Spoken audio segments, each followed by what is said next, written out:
In 1963, a man in Turkey took a sledgehammer to a wall in his basement. He was just doing some routine renovations on his home, expecting to find nothing but solid earth and rock behind the plaster.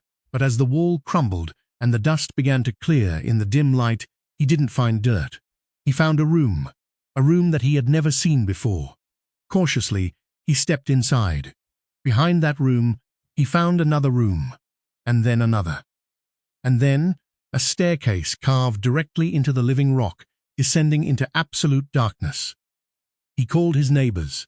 With flashlights and lanterns, they went further down. More stairs, more rooms, winding corridors branching out in every conceivable direction, with no end in sight. What began as a simple home renovation had just become one of the most astonishing discoveries of the 20th century. He had accidentally broken into an entire city, a subterranean metropolis built for 20,000 people, sealed shut and completely hidden from the surface world for over 1,000 years. Now, imagine something entirely different. Somewhere in the middle of the vast Pacific Ocean, on the edge of a vibrant coral reef surrounding a tiny remote island, there is a city made of massive stone logs stacked like a giant's Lincoln logs. 92 artificial islands connected by an intricate network of tidal canals, sitting quietly on top of the water. It was built by a civilization that had no metal tools, no wheels, no pulleys, no draft animals, and no written language. And yet, the individual stones they stacked to build this water city weigh up to 90 tons each. Nobody on Earth knows exactly how either of these impossible places was built. Not fully. Not in a way that closes every question and satisfies every skeptic. And both of them share one chilling detail. They were lost, completely, totally, and utterly forgotten by the rest of the world until someone stumbled into them by pure, blind accident. These are the most secret ancient places on Earth. And today, we are going to explore them. But before we go underground, before we dive into the deep, tell me where you are watching from right now, and what time it is wherever you are in the world. Drop your city and the current time in the comments below right now. Let us see how many countries we can connect tonight. Let us start our journey here. Under the dry, sun-baked golden fields of central Turkey, in the breathtaking region known as Cappadocia, there is a city that plunges straight down into the bedrock. I need you to understand that this is not just a cave. It is not an abandoned mine. This is a fully functioning, highly engineered city. It features sprawling apartments, stables large enough to hold herds of livestock, and churches carved directly into the stone walls with beautifully arched ceilings shaped entirely by human hands. There are wine presses, heavy stone oil presses, massive food storage rooms designed to keep grain dry, communal kitchens, and a system of ventilation shafts so ingeniously designed that they run the entire depth of the structure, all the way to the surface. And there is a freshwater well that served every single one of those 18 floors without ever being accessible from the outside world. The city is called Derinkuyu, and when archaeologists say it was built for 20,000 people, they do not mean 20,000 people visited it over the span of a few centuries. They mean 20,000 human beings could live there at the exact same time, on the exact same day, with enough food, water, and breathable air to survive for months without ever needing to come to the surface. The excavation process took years of painstaking labor. Teams worked level by grueling level, clearing centuries of accumulated debris and packed earth from rooms that had not seen a human face for over a millennium. As they went deeper, the sheer scale of what had been hidden became terrifying. The city had more than 600 separate entrance points leading to the surface, almost all of them carefully disguised as ordinary wells, animal pens, or unremarkable holes in the ground. Any invading army walking through the town above would look around and see nothing but a quiet rural village. There was absolutely nothing to suggest that an army of 20,000 people could be living, breathing, and waiting directly beneath their boots. Each floor of this massive complex could be sealed independently from the inside.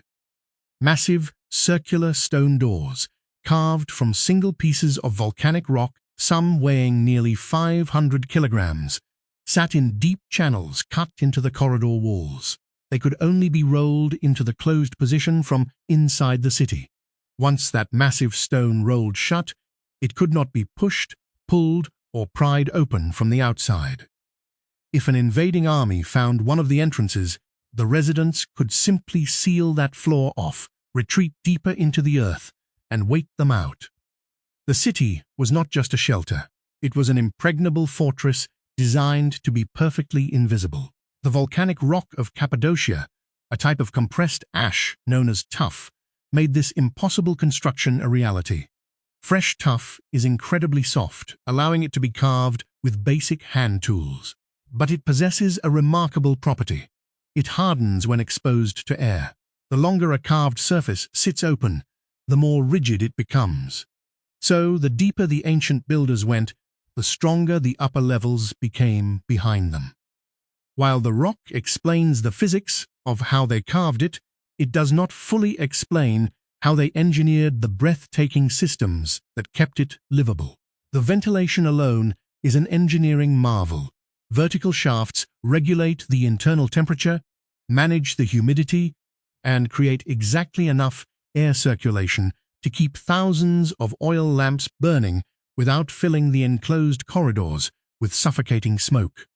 The ambient temperature inside Derinkuyu remains perfectly constant year-round, cool enough for the brutal Cappadocian summers and warm enough to endure the freezing winters, all without a single mechanical part. The most widely accepted historical theory attributes Derinkuyu's earliest construction to the Phrygians around the 8th century before the Common Era. Early Christians used it extensively as a massive refuge during intense periods of Roman persecution. But the deeper you go into the earth, the harder the dating becomes. The exact origin of the very oldest corridors remains an open, haunting question. And here is the detail that tends to stay with people long after they hear about it. The name Derinkuyu translates to deep well in Turkish. For centuries before the underground city was finally rediscovered in 1963, the people living in the town above used those ancient ventilation shafts as their local water wells. They lowered their buckets down into the darkness, drew up cool water, and went about their daily lives. They had absolutely no idea that their wooden buckets were passing right through the empty rooms, the silent corridors, and the forgotten churches of a massive ancient city sealed beneath their homes. If you are fascinated by the secrets the earth is hiding, take a second right now to hit that like button. It tells the algorithm you want to see more deep dives into history's greatest mysteries. Now, we are going to cross an ocean and travel to the absolute middle of the Pacific.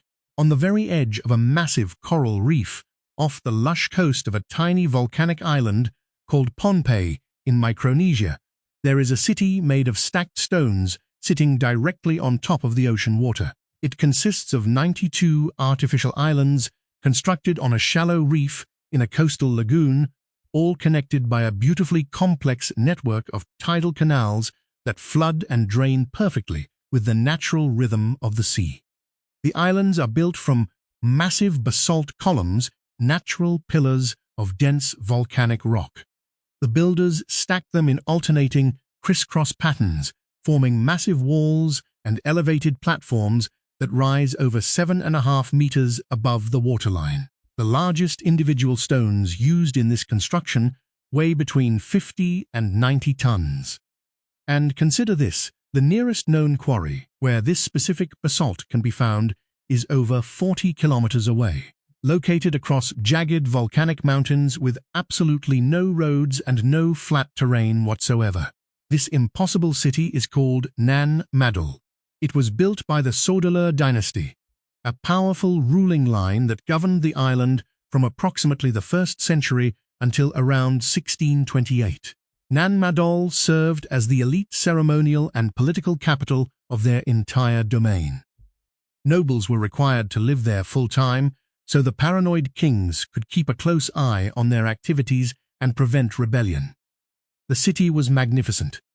There were grand temples, elaborate tombs with thick basalt walls, and imposing administrative buildings where tribute was collected and absolute power was maintained. The construction of Nan Madol is a massive mystery. The Sordeleur people had no metal tools to cut the rock. They had no wheels, pulleys, cranes, or draft animals large enough to haul heavy stone. Furthermore, they had no written language, meaning their engineering methods have been completely lost to time. Yet, they successfully moved approximately 750,000 metric tons of dense basalt across an island and stacked it column by column onto a living coral reef. A comprehensive study calculated that this effort would have required the transport and precise placement of roughly 1,800 tons of stone every single year, sustained continuously for over 4 centuries.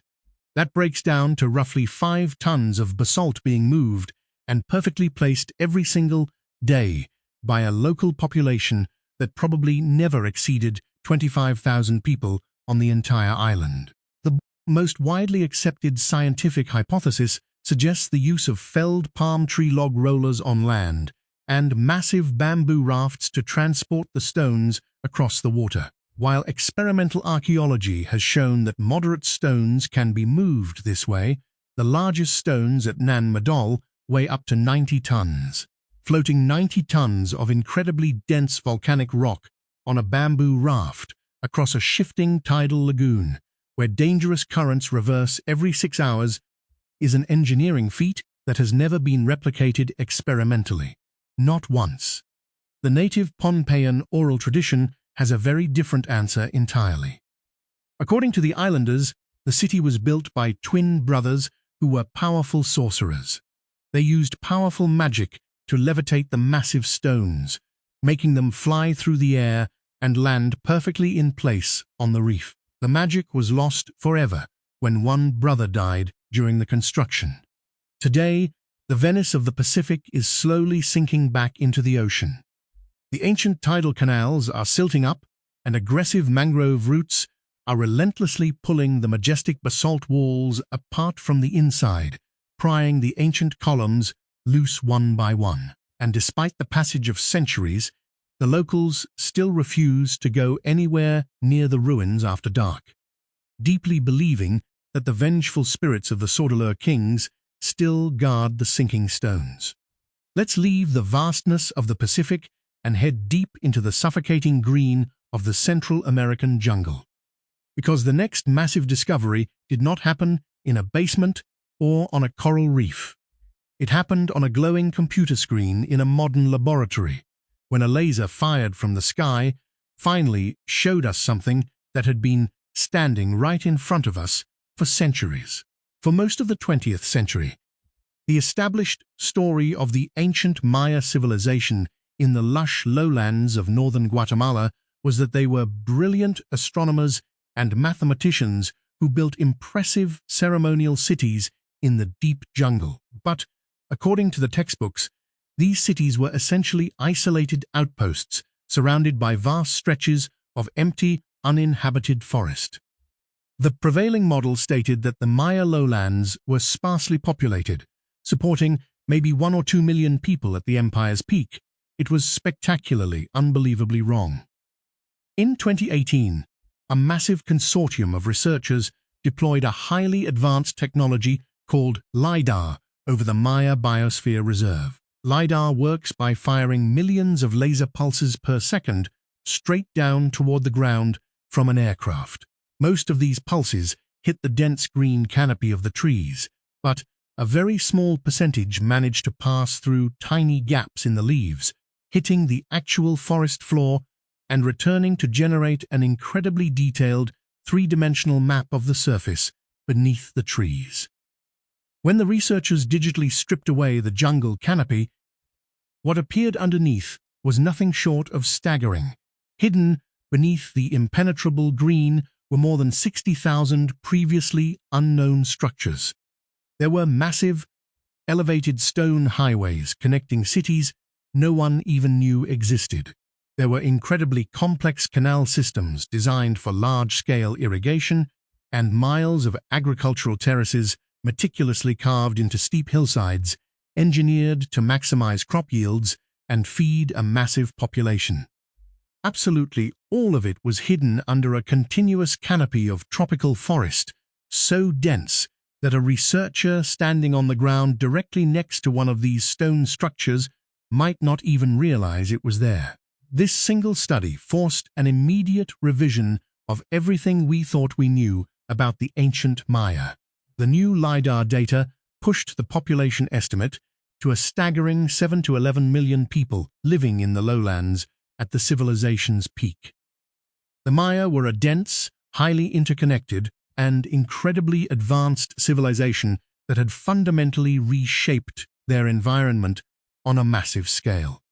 And when they collapsed, the jungle simply grew back and swallowed it all. One of the most terrifying individual discoveries was the sheer extent of their defensive military infrastructure. The lasers revealed massive earthwork walls, deep trenches, elevated ramparts, and specifically designed kill zones surrounding many of the newly discovered settlements. The Maya were clearly engaged in sustained, organized, large-scale, brutal warfare between rival political factions. And here is the part that should keep every historian awake at night. That LiDAR survey covered approximately 2,100 square kilometers of jungle. But the total area of the Maya lowlands is over 95,000 square kilometers. They scanned roughly 2% of the forest, and in just that 2%, they found 60,000 hidden structures. The mathematical probability of what might be hiding under the remaining 98% of that jungle is enough to make your head spin.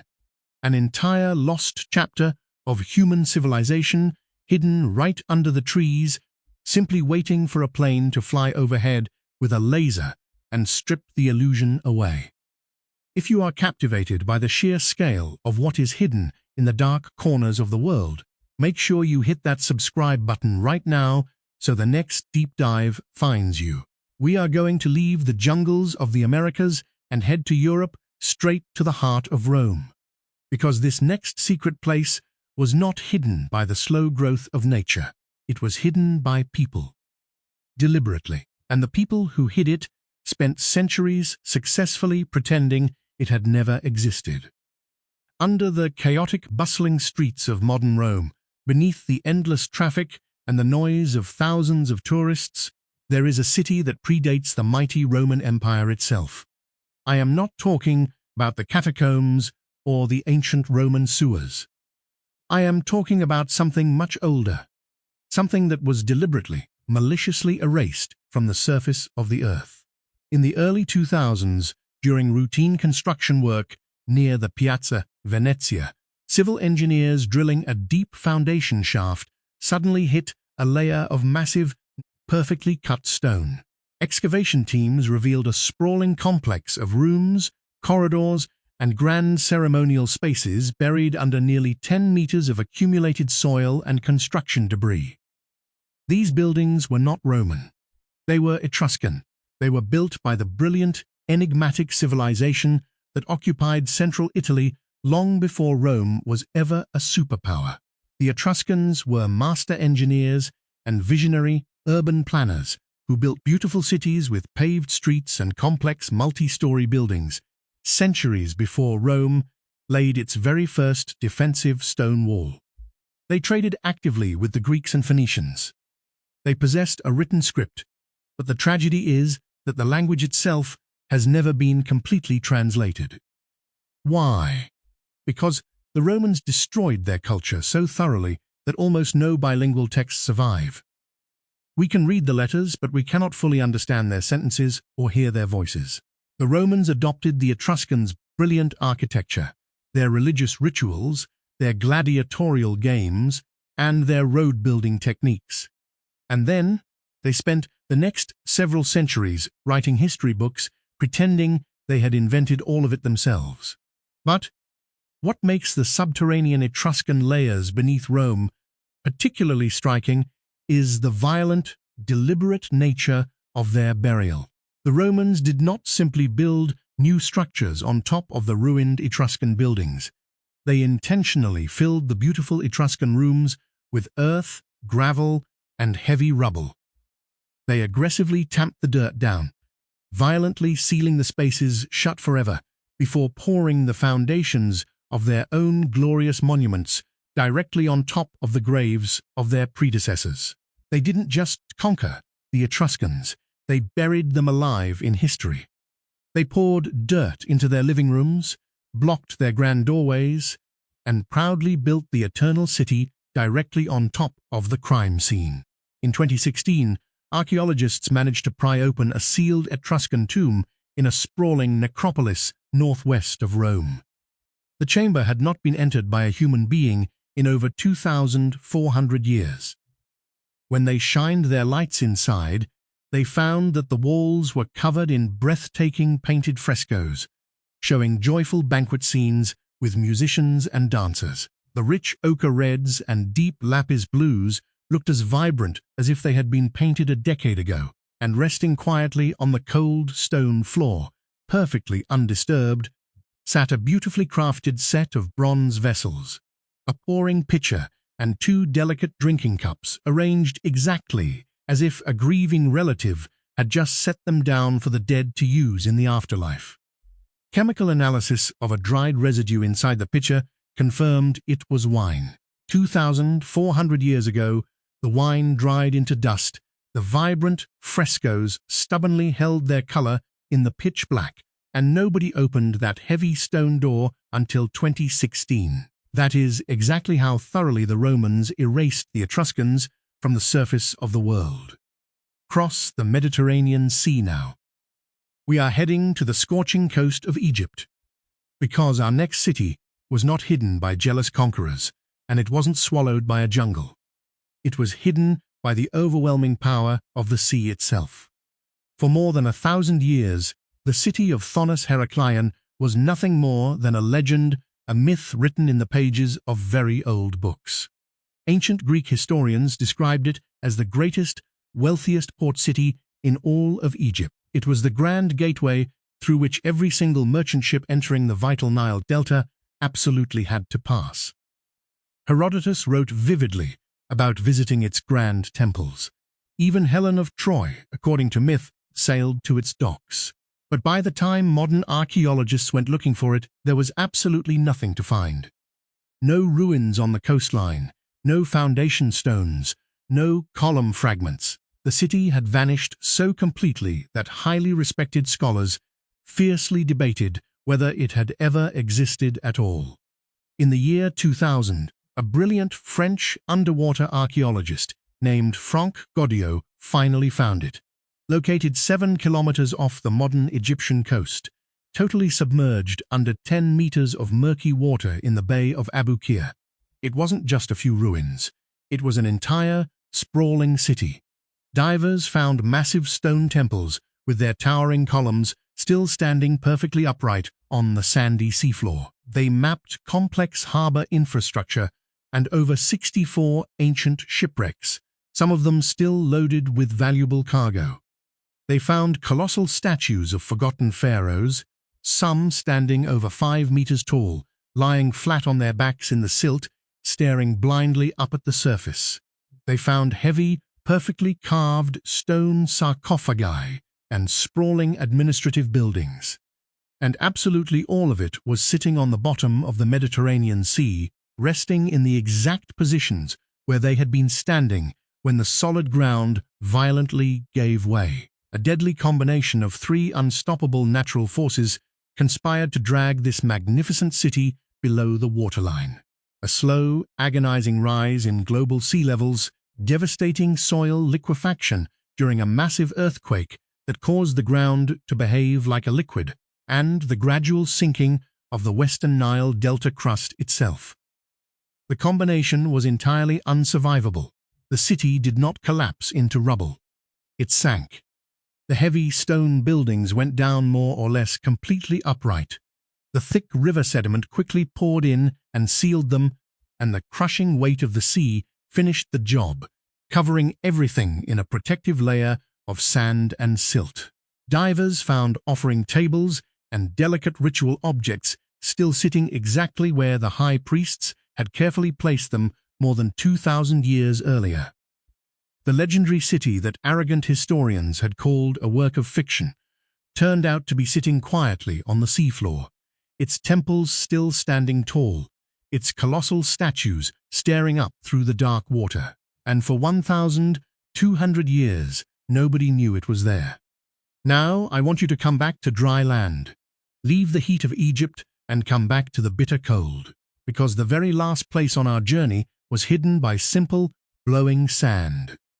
And the ancient people who lived there left behind something so profoundly intimate that it breaks the heart.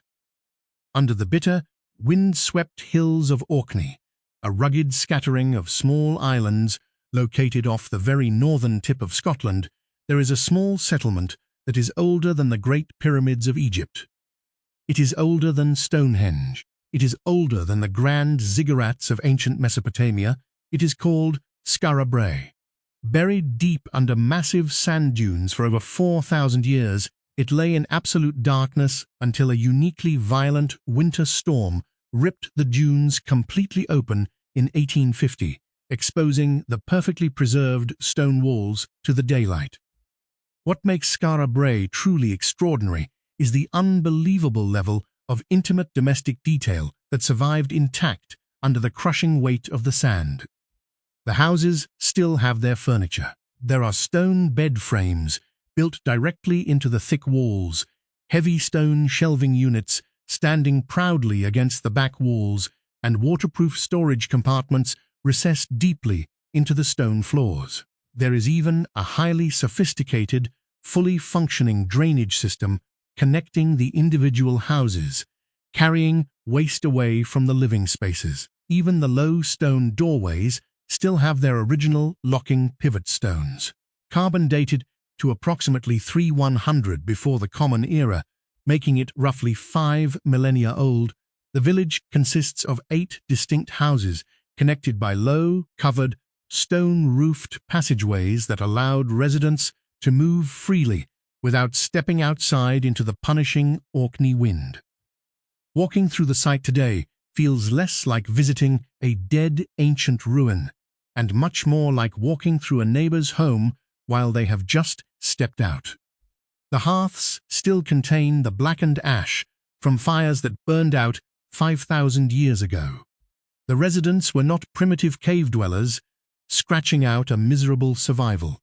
Archaeologists found beautifully carved geometric stone balls, delicate bone tools polished to precise working edges, and clay pottery decorated with intricate patterns.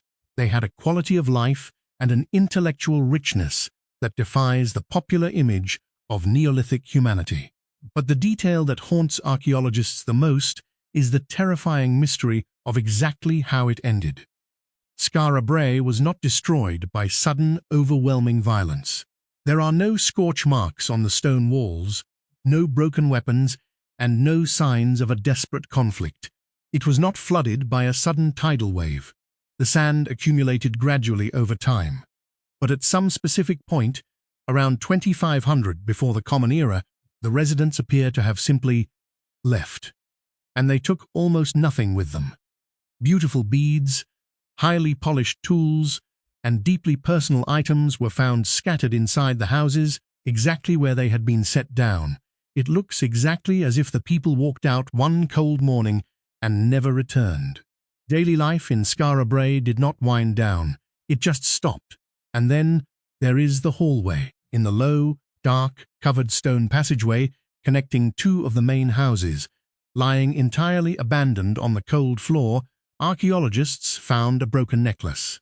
The individual beads were scattered violently across the hard dirt in a distinct line, exactly as if someone had been moving very quickly through the tight passage in a panic, and the strand had caught on something and snapped. That single, fragile, broken necklace resting in the dirt is the only piece of physical evidence suggesting that the final departure was not calm. Someone in that village was in a terrible hurry. Someone was running for their life, and the beads fell where they fell, scattering into the shadows, and they stayed exactly there, in the silence for 4,500 years. Nobody knows what they were running from, or if something simply took them. The relentless wind blew the sand over the empty stone roofs, and for over 4 millennia, the dead ash sat frozen in the hearths, patiently waiting for a storm violent enough to tear the world open and let the light back in. These are the most secret, most impossible ancient places on Earth. An underground city 18 floors deep built for 20,000 people. A floating stone Venice sitting on a remote Pacific coral reef. An ancient Maya world 10 times larger than anyone imagined, hidden under the jungle canopy. An artistic civilization violently erased and buried by jealous Roman conquerors. A mythological port city sitting perfectly upright on the dark seafloor. And a 5,000-year-old stone village with the beds still made. And a violently broken necklace on the floor that whispers to us that someone left in a desperate hurry and never came back. Every single one of these monumental places was lost completely for hundreds or thousands of years. They were lost because the world is incredibly good at covering things up.